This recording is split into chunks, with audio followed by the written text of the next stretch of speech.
ویسے میں نے آج روبینہ خالد صاحبہ کو بھی دعوت دی تھی، تنگی صاحب کو بھی دعوت دی تھی، بہرامند تنگی صاحب کو بھی، لیکن وہ اویلیبل نہیں تھے. لیکن آپ دیکھیں، آپ ہمت کی داد ہیں نگہت اورکزئی صاحبہ کی، وہ ڈیفینڈ کر رہی ہیں اپنی پارٹی کو. اچھا میں بتاتی ہوں دوسری ان کو، بات یہ ہے، ابھی چونکہ انہوں نے میری پارٹی پہ بات اٹھا دی ہے. کیوں مخالفت کر رہے ہیں نہیں، اوپن سوال میں نے آپ کا سن لیا ہے فیصل صاحب. 2006 میں میں نے آپ کا محترمہ سوال سن لیا. آپ ذرا مجھے بات کرنے کا موقع دیں، کیونکہ آپ نے میری پارٹی پہ سوال اٹھایا پوچھیں گے نا، وہ آپ سے سوال پوچھیں گے. 2006 میں بے نظیر بھٹو صاحبہ اور نواز شریف دونوں نے سائن کیا تھا نہ صرف اوپن بیلٹنگ بلکہ آئیڈینٹیفائبل ووٹ. اس کے بعد 18ویں ترمیم جس میں اتنی زیادہ لیجسلیشنز ہوئیں، لیکن یہ نہیں کیا انہوں نے. اچھا، آپ کا سوال بڑا اہم ہے نگہت اورکزئی صاحبہ. آپ کے 2018 میں خیبر پختونخوا اسمبلی میں 6 ایم پی ایز تھے، تو آپ کے 2 سینیٹر کیسے بنے؟ حامد میر صاحب، سب سے پہلے تو بات میں یہ کرنا چاہتی ہوں کہ یہ جو کرپشن کی اور جو یہ ان کی باتیں کر رہے ہیں، ان کو تو ہم لوگ توجہ ہی نہیں دیتے. ہم تو ایک سائڈ پہ رکھ دیتے ہیں، کیونکہ منافقانہ رویہ ایسا ہے کہ 2018 میں کہا گیا کہ ہم نے وہ ویڈیو دیکھی اور میں نے 20 لوگوں کے خلاف یہ کر دیا وہ کر دیا، اور پھر کل ان کی سٹیٹمنٹ آئی کہ اگر میں دیکھیں سب سے پہلے تو بات یہ ہے کہ میں 2 ایم پی ایس کو ضرور یعنی پروٹیکٹ کرنے کی یہاں پہ کوشش کروں گی. وہ اس لیے نہیں، وہ انہوں نے ہی پیسے دیے تھے، انہی کے لوگ تھے کہ 2 لوگ قومی وطن پارٹی سے آئے تھے، اور عمران نیازی کو پتا تھا کہ ان لوگوں نے پیسے لیے کیونکہ وہ ویڈیو دیکھ چکے تھے. پھر اس ایم پی اے کو انہوں نے ٹکٹ کیوں دیا اپنی پارٹی کا، قومی وطن پارٹی کا، جو لا منسٹر سے ابھی ریزائن لیا ہے، اور پھر اس کو اپنی پارٹی کا ٹکٹ دے کر پھر اس کو لا منسٹر کیوں بنایا؟ سب سے پہلا سوال تو میرا یہ نہیں، لیکن میرے سوال کا جواب دینا. آپ نے میرے سوال کا جواب دیں کہ میں آپ آپ کو کے 6 ایم پی اے تھے، 2 سینیٹر کیسے مجھے بنے؟ بیچ میں مجھے اچھا نہیں لگتا ہے کہ مجھے کوئی انٹرپٹ کرے. فیصل صاحب میری بات سن لیں. بات یہ ہے کہ میں اسی کی طرف آ رہی ہوں. جب پاکستان پیپلز پارٹی میدان میں اترتی ہے تو وہ یہ جو سینٹ کا گیم ہے نا، یہ ایک گیم ہے، یہ ایک پزل ہے. اس کو آپ بوڑھے ہو جائیں گے، آپ نہیں سمجھیں گے.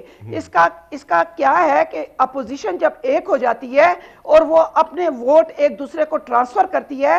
اب سنیں میری بات کہ بہرامند تنگی ہم 8 لوگ تھے. شاید آپ بھول رہے ہیں کہ آپ نے ایک منسٹر کو نکالا تھا، کیونکہ وہ ایک آپ کی ایک بڑی ہستی کا نام میں نہیں لینا چاہتی، میں کسی کو یہاں پہ ان کا نام لے کر ان کو خراب نہیں کرنا چاہتی، کیونکہ اس کے خلاف وہ ایک ثبوت لے کر آیا تھا کہ یہ میرے مائنڈز میں جو ہے تو دخل اندازی کر رہا ہے، اور ساری مائنڈز جو ہے تو ان کو ٹھیکے پہ دی جا رہی ہیں اور جس کے کہنے پہ دی جا رہی ہیں.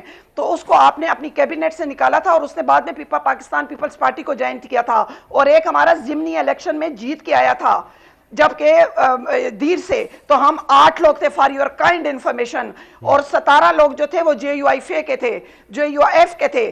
انہوں نے عورت کو یعنی اپنی فرسٹ پریارٹی جو ہے وہ عورت کو دی. 8 اور 17 کتنے ہو گئے؟ اس کے علاوہ نون کے جو تھے 8 لوگ تھے، انہوں نے فرسٹ پریارٹی کیونکہ انہوں نے عورت نہیں کھڑی کی ہوئی تھی. اسی طرح ہم نے ان کے ٹیکنوکریٹ کو ہم لوگوں نے ٹیکنوکریٹ کو JUIF کو سپورٹ کیا، اور سیکنڈ پریارٹی ہم نے جرنل میں پھر مسلم لیگ نون کو دی. جیسے کہ 2013 میں PTI کے ووٹوں کے ساتھ جو ہے تو 8 ووٹوں پہ ستارہ ایاز الیکٹ ہو کے آئی تھی، جبکہ پرویز خٹک صاحب کی گورنمنٹ تھی. تو پرویز خٹک صاحب نے جو ہے تو ان کو ووٹ دیے تھے، ہم نے بھی ووٹ دیے تھے ستارہ ایاز صاحبہ کو، میں یہ نہیں کہتی ہوں. لیکن جو ووٹوں کی کمی تھی وہ پھر انہوں نے پوری کر دی تھی، کیونکہ ان کے پاس دوسری عورت کے لیے اتنے ووٹ نہیں تھے، تو انہوں نے ستارہ ایاز کو. ٹھیک ہے، آپ کی بات سمجھ آ گئی. جی مصدق ملک صاحب، اب یہ بتائیے کہ یہ جو شو آف ہینڈز کا معاملہ ہے، کیا آپ نہیں سمجھتے کہ اخلاقی طور پہ اس وقت جو تحریک انصاف کا موقف ہے وہ درست ہے، اور اپوزیشن جو ہے وہ اس وقت دراصل ہارس ٹریڈنگ کو سپورٹ کر رہی ہے؟ وہ اخلاقیات کی تو ویڈیوز سامنے آ گئی ہیں جی. اس کے اندر میں نے تو آپ کو بتایا، آپ کل سے چلا رہے ہیں، آپ کا ماشاءاللہ پروگرام چلا رہا ہے، اس کے اندر تمام با اخلاق لوگ جو ہیں وہ ایک تواتر کے ساتھ آپ کو نظر آ رہے ہیں، ان کی ویڈیوز نظر آ رہی ہیں. اور آپ دیکھیں شان ان خدا کو نکال دیا نا پارٹی سے، عمران خان نے ان کو پارٹی سے نکال دیا. تو پھر آپ کس کو اس دفعہ کس کو نکالنا چاہتے ہیں یا کس کو بچانا چاہتے ہیں؟ نہیں ذرا دیکھیے ایسی کیا بات ہے. اگر آپ کو اعتماد ہے اپنی پارٹی کے اوپر تو پھر اب اس دفعہ آپ کس کو نکالنا چاہتے ہیں؟ آپ کو شک کس کے اوپر ہے یہ بتائیے. اب میں آپ کو بتاتا ہوں کہ عمران خان صاحب کو چاہیے کیا. ایسا نہیں ہے کہ یہ تمام ترامیم ہو نہیں سکتی. میں 2018 مارچ سے سینٹ میں ہوں، اور میرے بھائی میرے دوست فیصل صاحب بھی میرے ساتھ میرے کولیگ ہیں. کوئی بل نہیں آیا،